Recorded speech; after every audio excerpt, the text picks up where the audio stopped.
think we're fine. Okay. Well, hello and welcome. There's a bit of a delay. Welcome. Good morning. It is early here in California. My name is Katherine Goyette. I am from Central California, and I am an educational technology and integrated studies consultant here in the Valley. And this is Adam. You want to introduce yourself? Hi, Adam Juarez. I'm a tech integration coach from Cutler-Rossi Joint Unified School District, which is about halfway between Visalia and Fresno and the rural Central California. And glad to be here, and we're going to talk some Twitter. Absolutely. We're excited you're here. We're going to talk about how we have used Twitter in both for professional development ourselves, but also how we have used it in the classroom and how it has transformed our teaching, and we've seen it transform teaching of others as well. Just some logistics. If you have any questions at the time, there is a live chat going on. Adam's going to be kind of checking on that. So feel free to introduce yourself. Let us know where you're from. And if you have any questions during the presentation, please use the live chat on the side of the YouTube video there to ask us questions, and we'll be sure to answer those. This is also going to be archived, so you'll be able to share it with your colleagues if you'd like as well. So this is not really our normal way we present this. Format, yes. So yeah, this is kind of a uncharted territory for us, but for anyone who's participating today, this is a Twitter PD, so please follow us on Twitter. I'll put in our Twitter handles on the chat, and then follow us, we'll follow you back, and then maybe we can start a little mini network here. Absolutely, absolutely. So I'm going to go ahead and share my screen in a moment here. Let's see. Let me get over here. There it is. So that you can see our presentation here. And Adam's going to put in the link so that if you'd like to follow along or access it later, it's going to be available via the link that he puts on there. All right. So this is, here we go. Let's do it this way. There we go. So the link is on there, and Adam is tweeting it out as well. It has our Twitter handles and hashtags on there. I'll talk a little bit about what that is in a moment. This is us. We introduced ourselves. First of all, definitely feel free to share out your learning using these hashtags. The MAD PD, which is the online virtual conference we are honored to be on right now. CV Tech Talk, which is our regional hashtag that we started not too long ago, and Aticat, which is us. If you're not on Twitter, that's something you're probably going to want to do. A little background about Twitter in general. One thing that we found, I'll tell my little personal story first with Twitter. I know a lot of teachers, some of you may be on Twitter, you may have others in your district that are either afraid of it or don't really know what it is. For me, people kept telling me, oh, you got to join Twitter, you got to join Twitter, but they never really taught me how, and they never showed me the value. And so that's kind of why we do this, is because we feel like instead of saying Twitter's great and making it sound like a cult, we want to actually show teachers what that value is and how that is working. So we'll go ahead and move on here. Why do we do this session? What do we have to expect? Well, first of all, the effectiveness of Twitter to grow your PLN. If you don't know what a PLN is, that's your personal learning network. It allows you to personalize PD on your time, your schedule. It doesn't matter what you teach. It doesn't matter what your subject is, what your grade level is. There is something on Twitter for you. We'll talk about the logistics and the basics of participating in a Twitter chat. And we'll even go over some of the ways in which we have used Twitter with students, both high-tech and no-tech. So even if Twitter is blocked in your district, we will discuss ways that you can still use that platform or similar platforms for that. We're also going to go over some resources so that you know what hashtags to follow, some people to follow, what chats to participate in, and how to participate in a chat as well. So why are we here? PD on your terms, your time, your locale, wherever you need that PD. Searching up a hashtag, you can find an infinite amount of resources that are based on what you need. Also, we're going to go into the student engagement piece. The students are already on Twitter. My funny story, my son, when he was probably a couple years ago, he was probably about 12 or 13, and he tells me, Mom, you'll never guess who Twitter told me I should follow. I said, who? You. So these kids are on Twitter. Old people like us, we're on Facebook. Kids are on Twitter, so we might as well meet them where they're at.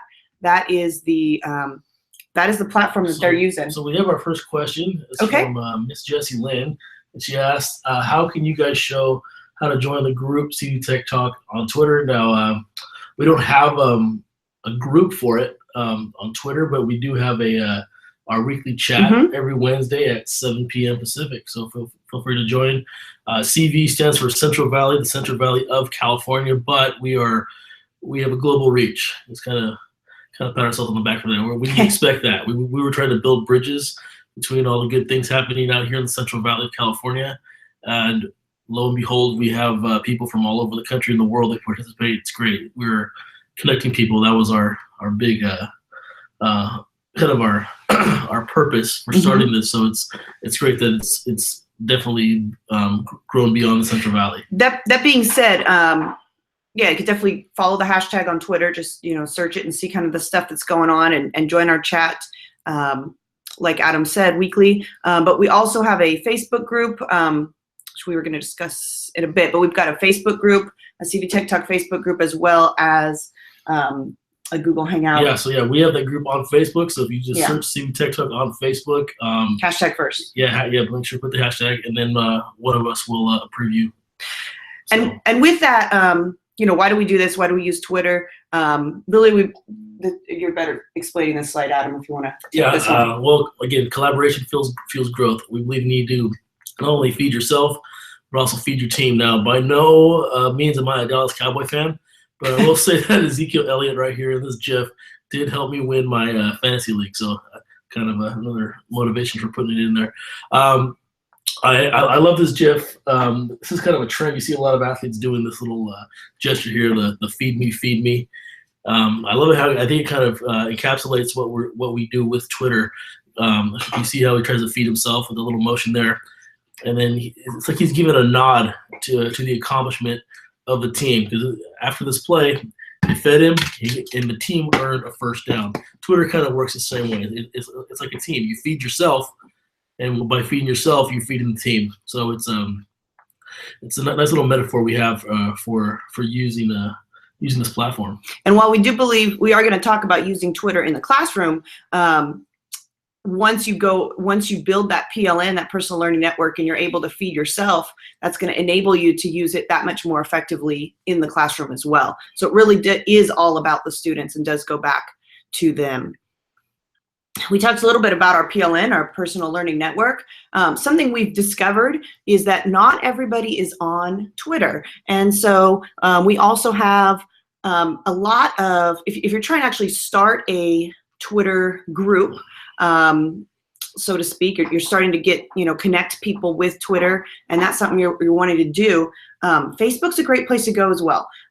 Something that happened with us is our Twitter chat was going well, but then once Adam decided to start a Facebook group, people that are not on Twitter very often, because it has those tweets have a short shelf life because it's moving so quickly, that Facebook seems a little bit more, the posts seem to stay a little longer. And so all of a sudden, that next week after starting that Facebook group, we had a lot more people join our chat. Yeah, we the wisdom behind it was that, if we take a look at your, again, Facebook's more for your older crowd in general. And if you have your, I guess, quote unquote, stereotypical teachers who are not connecting with Twitter, they're more likely going to be on Facebook. So how are we going to reel them into Twitter? We got to meet, like we do with our students, we got to meet them where they're at. So just on a whim, I just created this Facebook group, and, I added everybody I knew who were friends of mine in education, and then Katherine did the same. and we would promote our Twitter chat on there, and it just grew tremendously. So again, we're talking about Twitter today, but it works in concert with other platforms as well. If you look at this graphic here, we also include Google Plus and Voxer. Voxer is it's pretty good with the it's another way of connecting, and some people actually prefer it because you're actually hearing people's voices.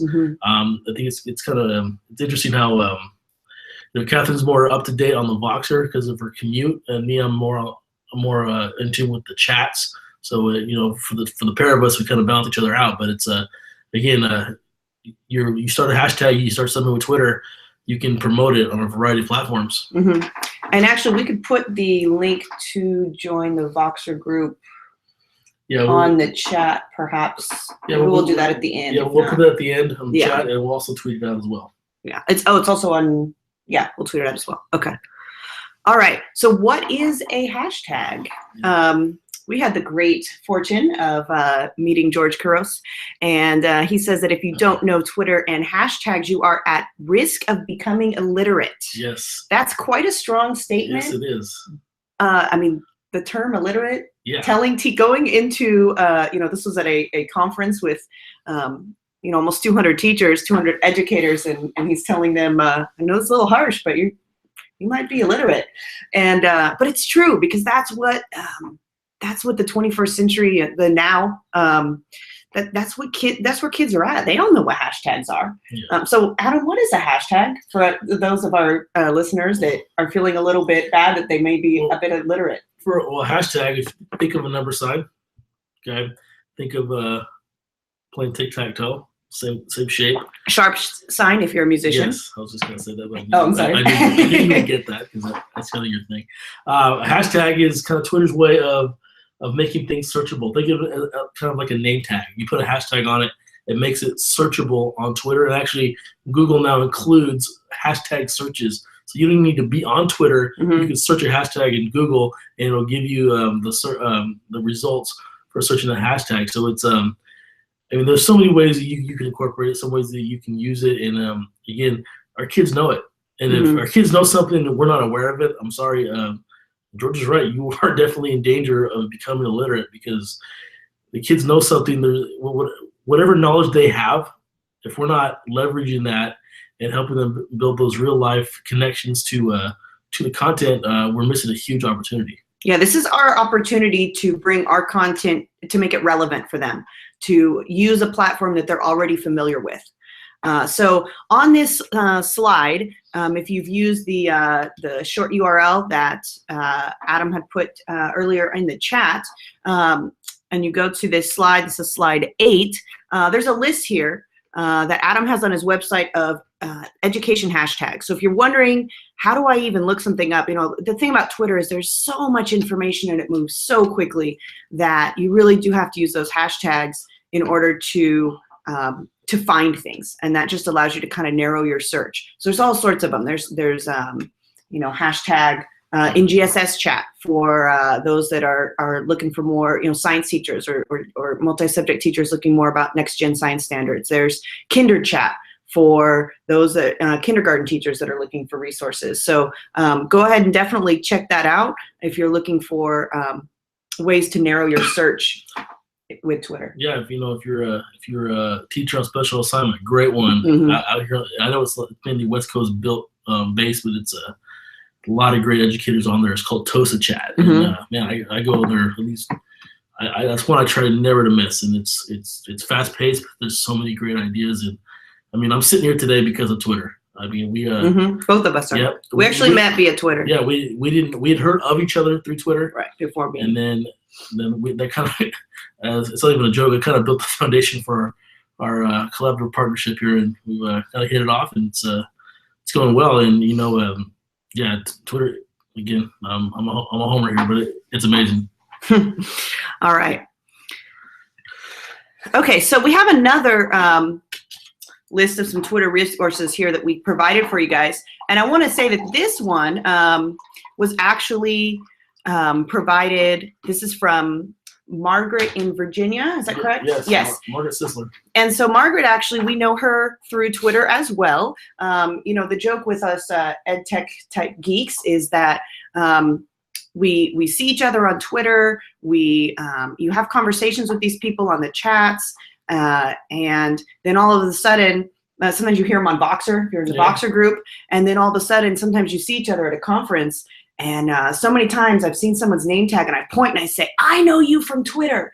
Yeah, and so you finally meet IRL in real life. And so we want to thank Margaret, give her a shout out for providing this. I was listening to Boxer, the TOSA chat, #TOSA Boxer group, and she was talking about a session she was going to be given all about Twitter. And so what she did was she crowdsourced the resources, and she said, hey, I know you guys, this is a great group. Can you guys go in to this Google Sheet I created and add links for people to follow? If there's an @ symbol first, those of you that are a little new to Twitter, so a hashtag is something to use to search, but if there's an @ symbol, that's like your address. That's you're identifying somebody's name.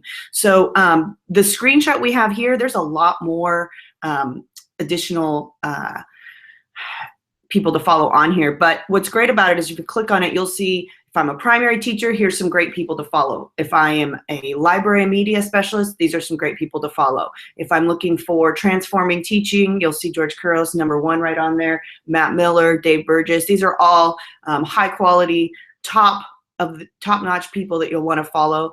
And so, but again, this was created, this resource, we have access to it because of the foundation of Twitter and that PLN that we were able to build. Well, again, if you look at the graphic there, it says click here to view a crowdsourced list of Twitter resources. Now, there's a word maybe you've heard of, crowdsourcing. It's such a simple concept. If you're working with Google, Google Apps, this is a Google Sheet, and at the top right corner it says share. You can make this public, and you can tweet the link to this sheet and have people add their stuff to it.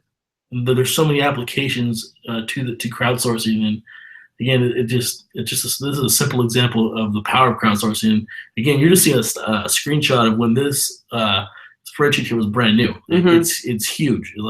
It's all filled up now. Mm-hmm. It's just a great idea to crowdsource, and Twitter is again part of our session description here is breaking the walls down, breaking up the 4 walls of the classroom, and just totally changing the way we do teaching PD. And again, crowdsourcing is just one of the many ways Twitter will break down those 4 walls. This also gives you an idea of, one of the things you can do, you're talking about breaking down the walls, and one of the things that you can do via Twitter, the first mystery Skype I ever did was started because someone on Twitter said, hey, I want to do a mystery Skype. I want to connect to my classroom with a classroom somewhere else in the world. And that was with a classroom here. We're in Central California, and it was a classroom in British Columbia up in Canada. So there are other resources as well for that. But that's another way that Twitter has helped me in the classroom as well. So another resource, if you haven't been on a Twitter chat, some can move very quickly. Yes. It can be a little overwhelming. Okay. And some people say, I don't even know what chats are out there and how I do that. So this is a link. If you click on this in the slides, the entire page is one big link. Anywhere you click is a link to it. Right, and this basically shows tons of Twitter chats, just education-based. This is actually out there on Google. You can just Google it. Mm-hmm. Just type EdChat calendar. There's actually a couple out there. Mm-hmm. This is probably the most comprehensive one. Mm-hmm. It shows you what time and which chat it is, and if you click on any one of them, once you're on the link, it'll give you a short description of what this chat's about. I mean, there's chats you pretty much going on 24 hours a day all over the world. You can set it to be to your time zone. That's what right now you're just looking at the Pacific time zone. Mm-hmm. So in kind of schedule them out, you can add them to your calendar. So I mean, I have my favorites that I do mm-hmm. weekly, which is California Ed Chat on Sunday nights and TOSA Chat on Monday nights, and we have Q Chat on Tuesday, mm-hmm. and we have our chat on Wednesday. So mm-hmm. You can add them to your calendar, and it helps you stay connected. And you want to know what's out there. This is a great resource. I kind of stumbled onto this a couple of years ago, and just kind of would browse through from day to day, mm-hmm. and I pick and choose the ones that I wanted, again, with like anything, participating in a Twitter chat, it's trial and error. Mm-hmm. And again, I've heard a lot of people say, well, I want to get in your chat, but I'm afraid I'm going to make a mistake. I'm going to tell you right now, here in the ed tech community, we're not going to be jerks about it. You make a mistake. we do a lot of Twitter chat saves. So someone forgets to put the hashtag or follow the format, and whoever's moderating, they want you on there. So don't be afraid to jump in and participate. You make a mistake, someone will probably maybe they'll DM you and just give you some guidance. But they might not know what that DM means direct message. Yeah. So again, just long story short, you participate in one of these chats. It's some of them are an hour long. That's kind of the standard. Some are a half hour. Some can be slow chats, just one a day or one a week, one question a week, and it's so refreshing. Like you finish one of these chats, and you're like, wait, it's over. I want more. It's I'll be honest, I get more out of one Twitter chat than any of my district mandated PDs. It's not throwing anybody under the bus, but it's refreshing, and it's kind of a rush. And it's also it's not just it's about the power of the connections that you make when you start these conversations, and if there are people, all of a sudden you're going to follow these people that you like what they're saying. Then all of a sudden you're going to follow them, and so now you have more information coming to you from these people that you really agreed with, and the power of connections. I think of you brought up DMing, direct messaging. Mm-hmm. If you follow someone and they follow you back, you can send them a direct message, which is essentially a message that's not public, and so. Kind of an edgy win for me is back in October of last year. I was planning an education conference, and I was reading George Couros' Innovator's Mindset book. Great book. I highly recommend it to all educators. And so we were reading it as a tech leads PLC of sorts. And so I thought, wow, wouldn't it be great to get George to come out and keynote for us? And so what I did was I direct messaged him on Twitter. And this is someone who has, he's 160,000 followers. 160,000 followers, well-known, respected author, keynotes all over the place. He keynoted at National Q back in March. And so, and I'm just, this tech consultant from California, and he messaged me back and said, hey, tell me more about this event. And so the fact that you can make connections like that, and Adam actually works with students to make connections with celebrities and politicians and such. Did you want to talk a little bit about that? Well, just going back to the fact, at the time you had probably a little more than 2,000 followers. George has 160,000 followers. So there's kind of a discrepancy there. So again, Katherine wasn't afraid to go to someone who's kind of a quote unquote edgy celebrity. But the thing is that just the way it works, like you don't need to be afraid that, I don't have many followers. No one knows who I am.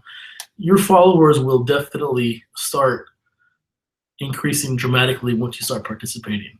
And when they see that, if some of these people with all these thousands and thousands of followers, they see that you're there and you're not afraid to ask, they like that. They love giving away their knowledge for free. Pretty much, it's just like, you scratch my back, I scratch yours. I can learn from you, you learn from me. And again, I've done similar stories with other people who are pretty big in this industry, and it's just mind-blowing how someone who's so big will have no problem retweeting me or replying to my direct messages. And I can think of a dozen people who are much more famous than I could ever imagine to be, and it's brilliant, So this is there was a question about our chat. This began as a regional chat. The way it was born, this is CV Tech Talk. I came out to when I first started with my position at the county. I'm the only ed tech consultant at my county, and we are geographically the size of Connecticut. So I came from a school site with about 20 teachers to a position where I wanted to build capacity of, over 200 schools and 44 districts. And I thought, how in the world am I going to do this? I know that collaboration is the best way to do this. I know that collaboration is really how we can move forward. I truly believe that it's the same in the classroom. If we can get students connecting with each other and with those outside of, breaking the walls down outside of their own school, they can move so much quicker with their learning. And so I went and met with Adam, because he's a tech coach in our county, and I told him, hey, I'm just new to this position. This is my goal, to use collaboration to really I can't be everywhere, and I want to make sure that we can learn from each other. And he says, hey, why don't you start a Twitter chat? And so that's kind of how CV Tech Talk was born. And now we've got a weekly chat. This is a screenshot of kind of what we do. Look at our logo right there on the left. We're trying to promote it. We love just building those connections. When you think California, you think palm trees and beaches and celebrities, or the city life of San Francisco. Where we live is more like Texas. If you were to be just parachuted into Central California, you've never been here, you would probably think you're somewhere in Texas or the Midwest. This is not what you see on TV. We are very kind of spread out in a very rural area. I mean, you have, there's miles and miles of farmland between all the cities here where we live. Out where I live is about halfway between Fresno and Visalia. Fresno's about 500,000 people. Visalia is about 45 miles away with about 130,000 people. And everything in between is nothing but farmland. It's probably the richest farmland in the world. If you're drinking almond milk, those almonds are probably grown right outside my window. No joke. But we're kind of out on islands out here, from city to city, town to town. And there's so many good things going on, but we just don't know about it. It's like Katherine said, we will be doing these great things, and we live just a few miles away from each other, but we only see each other when we go to conferences, which aren't even in the same area code. It's weird. So we thought we'd make CV Tech Talk to bridge those gaps. So weekly we have we have a lot of our logos. If you look at the screen there, you see our buddy down on the bottom, Lamar Treadwell. It's a 4th grade teacher from Fresno. I mean, that's 30 minutes from where I live. And Lamar, he's one of our regulars, and he jumps in weekly and shares the great things he's doing with his 4th graders. He's very Microsoft centric, and he gives us that perspective on how to use that platform. And we have Kim Calderon up here. Kim Calderon, she's from Fallon, California, small little town just south of Fresno, and does a lot of great things with STEM. She's a big screencasting guru. Yes. Right below there, you see a good friend of mine, Eddie Gonzalez. He's out of Bakersfield, doing a lot of great things with his 6th graders, and very innovative. And again, without Twitter, we probably wouldn't be knowing what we're doing, what each other are doing. So, but we've got. I mean, what's cool about Twitter is because it's a global platform. Even though we've got those regulars, so to speak, those CV Tech Talk members from our valley, we've got more. It's really grown more than we could even have dreamed. And so you've got Brian Costello down here, and I quoted his tweet on this screenshot from New Jersey, Google certified innovator from over there. We've got all sorts of levels too. We've got Pam Schmidt up here, who had joined Twitter, didn't start using education. She went to our Twitter session and then just jumped in. And so all different levels of expertise, and all are welcome, and all learn at those different levels as well. So if you're going to participate in the chat, or if you want to be brave and moderate one like we do, we would recommend using TweetDeck. We're pump this product here. I believe Twitter does own it now, but it's take a look at just the layout of it. Pretty much you can organize anything on Twitter into columns by hashtag. It can be by just your feed, your notifications. It can be, but if you want to look at one person you follow on Twitter, it filters it for you. So if you take a look here in the middle column there, it says hashtag CV Tech Talk.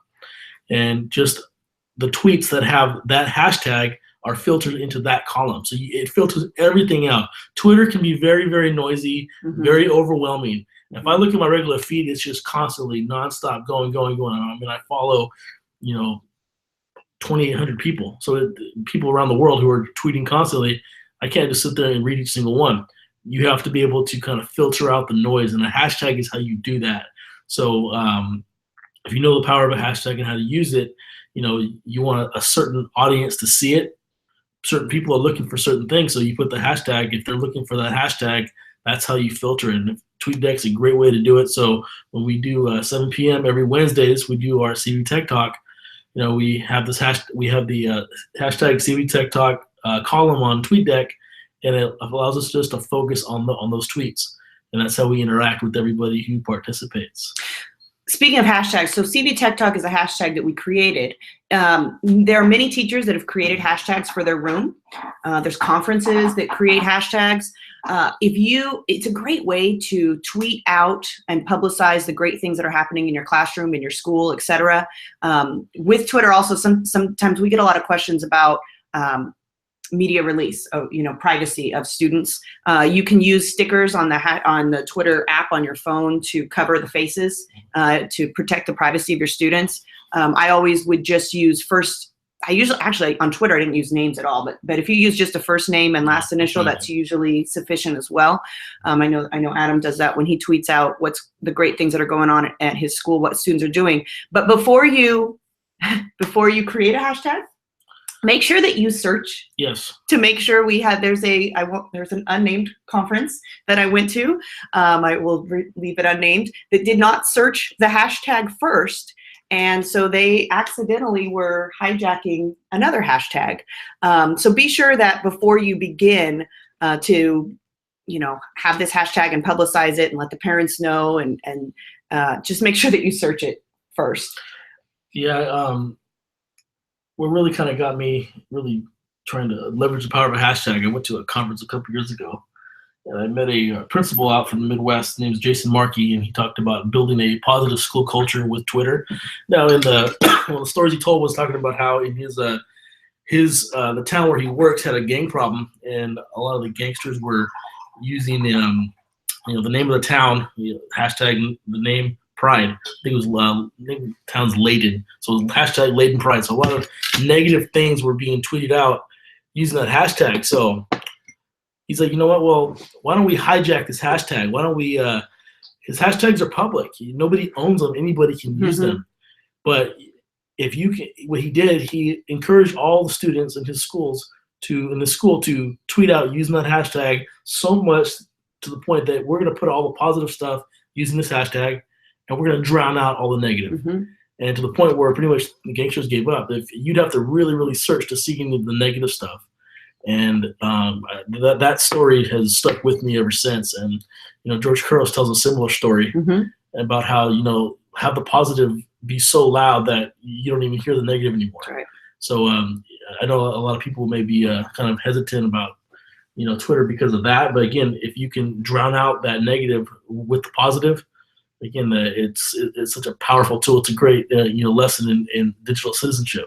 And sometimes people are afraid, and I get it. They're afraid because there's great stuff on Twitter, but there's also very inappropriate things on Twitter. And so George talks about a time where he, a lot of times you go to these ed tech conferences and there are conversations going on during keynote presentations on Twitter that the rest, those not on Twitter don't even know about. And so what happened was he was giving a speech at a high school, and he had given his Twitter handle. Handle means the address, the @G Couros, and someone had tweeted out, a student had tweeted out a very, very inappropriate comment of a phallic nature. And he said, and George is a former principal, and he said his first instinct was to say, shut it down, which many IT departments, many administrators do, right? Yep. I know I've seen this in as a teacher, and then moving on as well. I've seen that. But instead, what he decided to do was he found a student that was tweeting out something positive, and he said, he called that student out. He said, where's so-and-so? And said, thank you for writing that. That really helped I don't remember what his wording was, but that was a great positive thing that you said, and I really appreciate it. So he started he had the Twitter feed kind of projected up behind him in this like auditorium, and he could see some of the negative things, but he paid no mind to it. And started calling out, "Hey, so and so, if this is your handle, stand up." And he was recognizing all the positive tweets to the point where that became the cool thing to do. Instead of putting all the negative, now all of a sudden it became cool to be positive, and it just just another way to kind of leverage the power of it. Yeah. There was a real big hashtag that was recently hijacked by some porn trolls. Yeah, yes. By people. Yeah. And so we are. So again, it was kind of, this is another example of crowdsourcing. Yes. So the people in charge of this hashtag went up to the PLN and said, "Hey, this is what's been happening. Can you please add our hashtag to all the positive stuff you're doing? Let's drown them out." And so so we did. So for about a week, whatever we're tweeting out about what we're doing, anything positive at our school, we add that hashtag to the point we drowned out the porn trolls. And then as we'd go back and we'd find those tweets from the trolls, and we would report them. And all of a sudden, that hashtag is now clear. It's not being used anymore. So it's almost like we're fighting crime. That's right. Absolutely. Love it. All right. Twitter with students. This is something that Adam did even before Twitter was. Long before our association, and long before I really understood as far as Twitter for the power of professional development. I was using it with students. Again, I had some people who had told me to get on Twitter, and I was pretty much pro at Facebook and Instagram, but I started seeing, as a soccer coach, I used to communicate with my team through Twitter, and so I kind of saw how powerful that was. So I figured, how can I leverage this in the classroom? And I taught history, 7th to 8th grade, 10th and 11th grade history for a decade, and I used Twitter for a variety of reasons. One way was instant response. I used to have a Promethean board with those old clickers that you had. It was like the flip phones where you had, if you wanted the letter C, you had to push the number 2-3 times, and it was a joke. I said, here's your iPhone 10 right here. We're gonna do some instant response, and it was a joke. I said, this is dumb. I'm not gonna dump on Promethean here, but I thought, what's a different way? So my kids are on Twitter, so I might as well. How can I use that? So what I did, I had 9 table groups in my classroom, and I created a dummy Twitter account for every single one. I managed it. If you want more information about how all the logistics of all, you can tweet me, and we can start a conversation. I won't get all the details now, but I managed. Each group had their own Twitter account. I managed it, and I would lecture for 5 to 7 minutes. And I said, all right. After that, kids get bored, so let's go ahead and tweet out what we learned. Concise, 140 characters, encapsulate what we just learned. And I would tell them, sometimes I'd say, all right, just hashtag it. Use a hashtag. Make a real-life connection to the content. And then we come up with hashtags. And I'll tell you in a second how I really leverage the student hashtags. It's great for polling. Great for after-hours review. We already know the kids are on their phone. So if they're on their phone in the evening after school, and coming through their Twitter feed is something that I tweet out about what we learned in class. Just another way to get them where they're at. If you do want to kind of take me up on my idea for using the dummy accounts and managing multiple accounts in your classroom, there is a trick. If you click there, it says multiple accounts for one address, where you can use one email address to manage many Twitter accounts. It's a cool little trick. You click on there, it'll tell you how to do it. But going back to hashtags, I would tell students, all right, let's go ahead and hashtag it. And I go, if you can explain the connection between the hashtag is something popular now between the boring history crap, I would tell them. That's what I would say.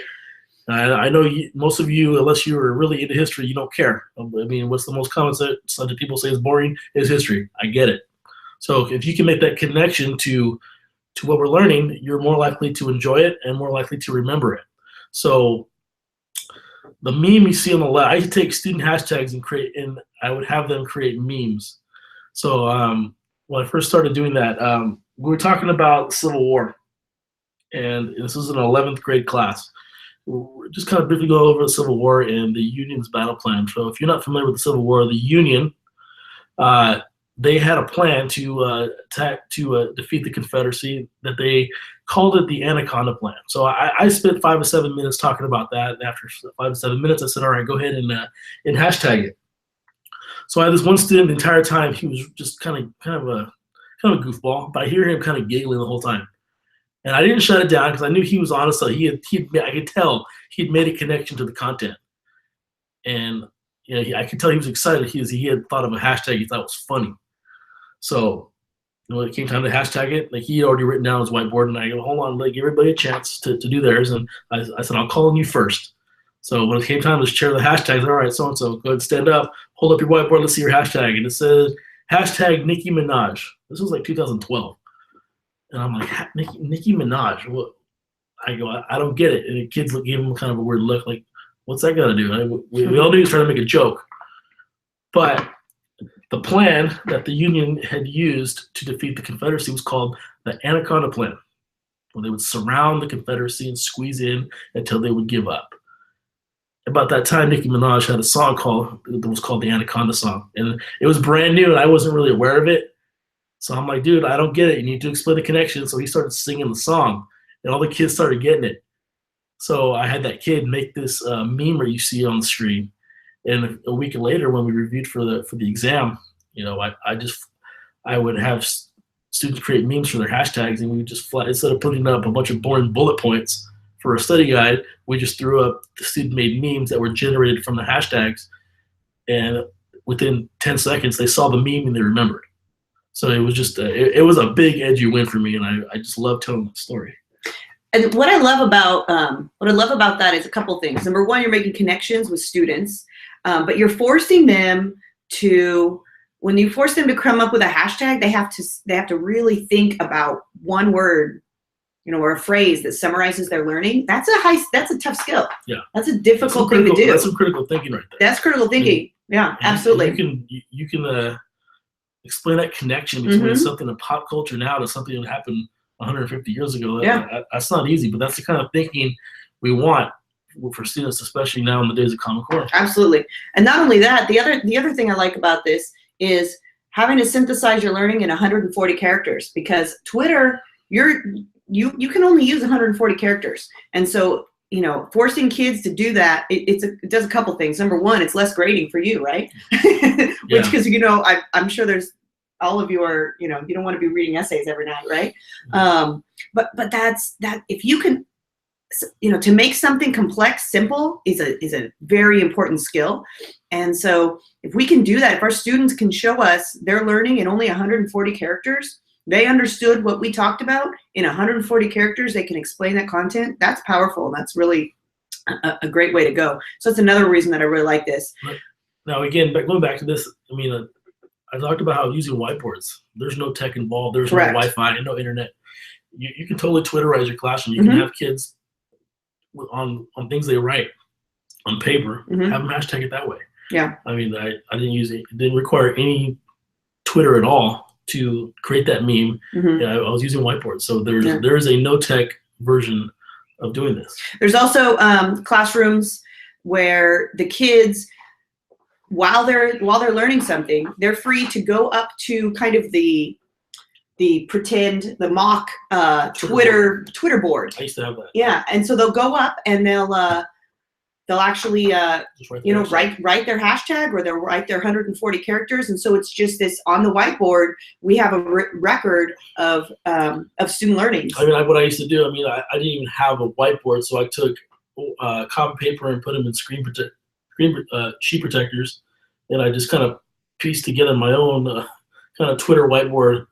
Instead of having a bulletin board, and I would have students, I go in the middle of the lesson and you learn something, run up there and hashtag it. Or if we're learning about someone in history, make up a Twitter handle for them and tweet as them. And it got to be a really interactive lesson. And right there, all the stories I've shared are all great examples of formative assessment. Yes. So if I see kids that their hashtags, they're not making the right connection, I know right then and there, okay, I need to stop and go back and do some reteaching. Or if I see them go up to the Twitter bulletin board or Twitter whiteboard, and that their tweets are not quite capturing what we want them to learn, not their learning target, then again, I have my on-the-fly formative assessment right then and there. And what I love about Twitter as a platform, or there's others I'm going to talk about in a moment, but if you have let's say you're sometimes students or teachers do lecture, right? So let's say, or there's a student presentation going on. Kids are learning something, they're watching a video, whatever. They're learning some content. And how can you get every single student engaged? How can you ensure that you make sure, you've got admin coming in all the time. I want 100% engagement. How do you do that? If they're all forced to tweet out, whether it's on Twitter or on another platform, what I love about it, not only is there that accountability, because they all have to, tweet out their 140 character learnings, but they get to see all the responses of all the other students. And we know, the research says that students learn more effectively from each other than they ever learn from us. They speak the same language. They can say the same exact phrase, the same exact words, and for some reason, I remember in the classroom, I'd say something, and then, one student, I don't really quite understand. Okay, who does? Someone raised their hand. Stand up, stand and deliver. Please explain what I just said. They'd say the exact same word. I swear, exact same words. And everyone goes, oh, I get it now. Yep. For some reason, I think they just get tired of hearing our voice, right, as teachers, and that's okay. They tune us out. So if we can see all students writing at the same time, they all are having to write something, then, it's kind of like that crowdsourcing thing. And they're learning from each other. So a way you can do this, there's of course the Twitter platform, but if Twitter's blocked in your district, your administrator's not okay with you using Twitter in the classroom because it's public, you can do the same type of thing in a Google Classroom stream. If you open up your stream so that your students can post, not just comment, but actually post, you can do that. If you're afraid that there's going to be kids that are joining in and putting in something inappropriate, you can mute a student or two at a time. You can even invite your principal to be a co-teacher. Yes. And you can say, hey, the principal's their profile picture will show up at the top of the page, and I guess you can quote unquote threaten them, say, hey, Mr. and Miss So-and-so is watching. That's right. That worked really well when I was a coach at a school site. I did have a teacher that I said, how's Google Classroom going? And she says, well, it's great, but they're just putting in all these emojis, and they're not really being serious with in the stream. I want to shut it down. I said, hold on. Before shutting it down, I was kind of the disciplinarian on campus. I said, add me as a co-teacher and tell them I'll be watching. And so I put in just a quick little blurb, a post, and I said, hey, room 6 or whatever room it was, I'm so excited that you're writing your learnings on Google Classroom. Remember, this is an academic platform, and we want to make sure that we don't use emojis. They need to, and that's a skill too, learning about the appropriate registers. Yeah. Because what you say on the playground is not going to be the same as what you say in a classroom or in a job interview. They need to learn these skills. So I did that, and all of a sudden, she said, I asked her the next day how'd it go. And she says, oh, the kids went in, they saw your face on there, and they said, oh, Miss Goyette's on here? Oh, yeah, she can see everything you do. And all of a sudden, she said it was cleaned up like that, and so that's a strategy to do. Also, another platform, if you want to, that mimics Twitter but isn't Twitter and is protective, is something called Celly, CEL.ly. Check that out. I used that with an intern teacher class that I taught. It was awesome because it looks exactly the same as Twitter. You can use hashtags, but it's protected. Only those that are invited to that to that platform are able to join in. So that's a way you can use Twitter without using Twitter. Another kind of googly way for that is using Google Forms. You can limit on a short response, on a long response, the amount of characters that they can do. You can limit to 140, and you can have this running form going out on Google Forms, and the kids just enter into the form. Yeah. So. Absolutely.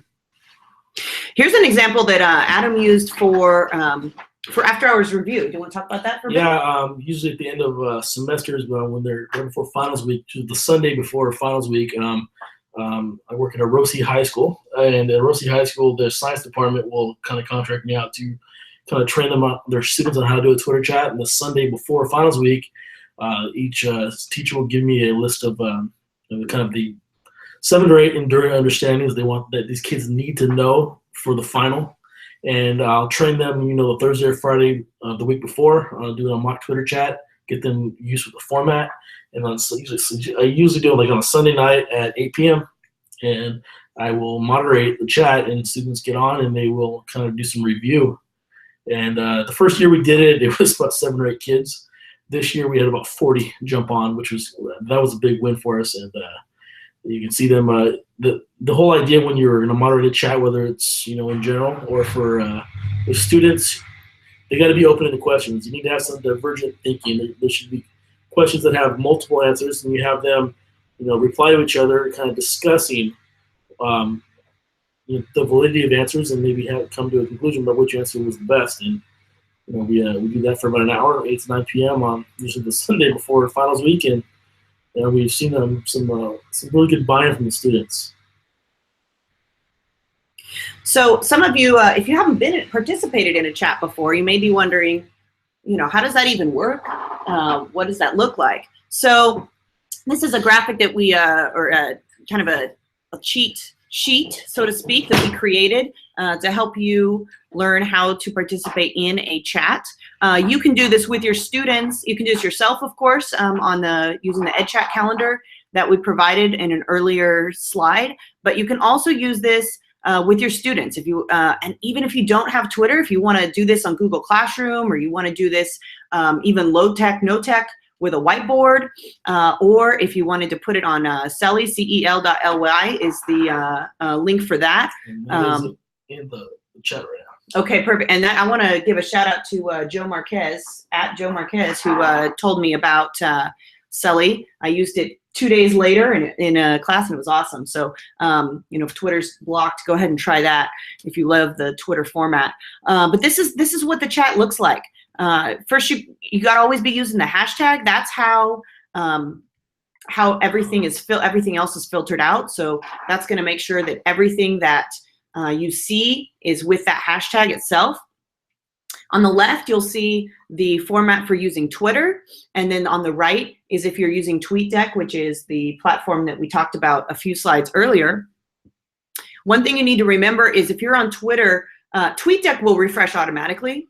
However, on Twitter, there's a few different options on the top there. There's either top or live or latest, depending on if you're using your phone or your computer. So you have to make sure that you click that live or latest button so that you can be participating in the chat in real time. Sometimes, depending on if you're using, if you're using your computer or your phone, a lot of times you have to keep refreshing so you can see the most recent tweets as well, so you'll be able to participate. The hashtag does count against the 140 characters. You're only allowed 140 characters. We are excited that pictures used to count as part of that 140 characters. Now it doesn't. So that's exciting. Same with links. If you put in a website link, that does not count against you either anymore, which is really nice. Let's see. So again, we can't understate the importance that you cannot forget the hashtag. Mm-hmm. That's usually a lot of times you get so excited you're answering the question and you forget the hashtag. If you don't misspell it, then no one will see it. It needs to be spelled correctly. It's not case sensitive, right? But it has to be spelled correctly. So if you misspell it or forget to put it, people are gonna, unless they're following you, they're gonna miss out. Mm-hmm. So the great thing about a Twitter chat is that people who you don't know are following you, or vice versa, you're gonna be able to see them. Mm-hmm. And this is a great way for them to for you to make connections. And without the hashtag, you may miss out. Mm-hmm. Again, it's a simple format. So if I'm the moderator, I put Q1 for question 1. You want to respond to it. You put A1 for answer 1, your tweet, and you add the hashtag. Mm-hmm. It's a simple little thing to follow. Take some practice. Mm-hmm. It took me about a few chats to get used to the format, but it's not that difficult. And once you get the hang of it, you can do it blindfolded. Absolutely. and a lot of times, can we address too, sometimes people say, oh, I don't have time for Twitter chats, right? Yeah. You know what? I say this a lot when someone says, oh, I don't have time for this. I go, you know what? I call BS, because you know what? I have many times moderated CV Tech Talk while bathing my 3 daughters. So if I can moderate a chat while bathing my kids, and my daughters are ages 3, 4, and 5, so I'm sorry, it can be done. It can. There's plenty of time. You know what? A lot of people have that mindset. Well, as soon as I leave school, I leave it all at school. If you ask me, this may be getting controversial, but you know what? I'm a teacher 24/7.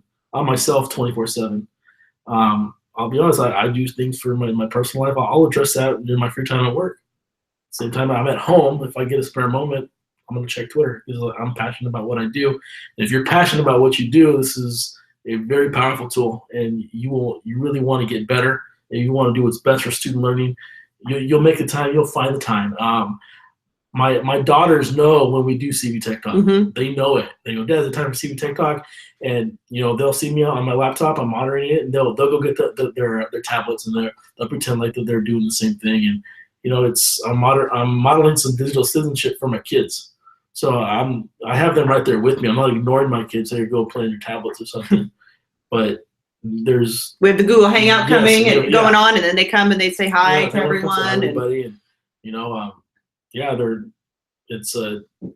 if you really want to improve, you'll make the time. It's that simple. And once you start using Twitter yourself and you start joining these chats and growing your PLN, what's going to happen is if you do it in your own life, then you're going to see the connections that you can use in the classroom.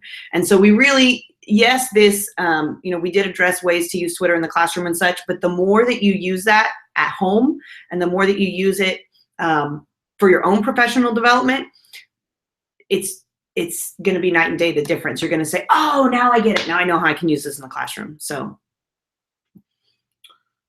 all right. Well, we want to thank you for being with us. Make sure to join our CV Tech Talk chat on Wednesdays, 7 p.m. Pacific Standard Time. And we actually have a live Google Hangout go on at the same time. So you can join us on 2 platforms. Right. It's a little bit crazy. People have told us it's a little hard to keep up. It's hard for us to keep up sometimes as well. But it's a lot of fun. And I want to give a shout out to Sarah Thomas, who's actually also on Mad PD. She's presenting, I'm not sure what time, but she's the one that kind of gave us the courage to go out and do the Google Hangout and Twitter chat simultaneously. So feel free to tweet at us, ask us questions, catch us on Twitter, and thank you so much. Have a wonderful day. And we're always, once you have PD with us, we're available. You have free tech support for life. One of our edu mentors, John Carippo, when you go into one of the sessions, like once you have a session with me, you have free tech support for life. He'll give you out his Twitter handle. He'll give you a cell phone number, email address, and I've known the guy for 30 years. I thought maybe it was just for me. No, he will be. I'll see him. I was like, hold on, I need to. I'm answering this tweet or this text from a teacher that I met with, wherever. And you know what? If someone like him can do it, so can we. Absolutely. Don't be afraid. We will get back to you as soon as we can and try to share what we know, and just look forward to connecting with a lot of great people. Yeah. Lastly, if you do some awesome stuff in your classroom with Twitter, please add the hashtag CV Tech Talk hashtag to it, or mention us so that we can see it and share along with you and share your success. I do it all the time, man. It's actually a great motivational tool for students. I tell them, hey, I'm going to tweet out what you're doing right now. Yes. They go, can I put it? And they go, yeah. And I tell them, hey, I bet you by the end of the class, we'll get somebody from across the world, a teacher somewhere, who's going to like what you're doing. Yeah.